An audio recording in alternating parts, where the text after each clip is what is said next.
Question for you.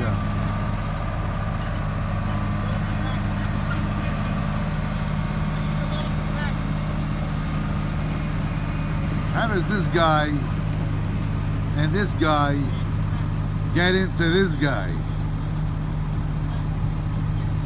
Walls, all waterproof, foundation, and this guy is right inside the building.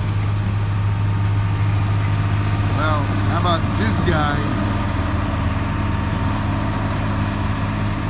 just picking it up like a toy and placing it in the building? Hey, winter going on, all the other building projects are stopped. But here at Chabad, rain or shine, cold or heat, we do our thing. And so does Scott Pavick, Liberty Contracting, and his subcontractors don't stop for nothing.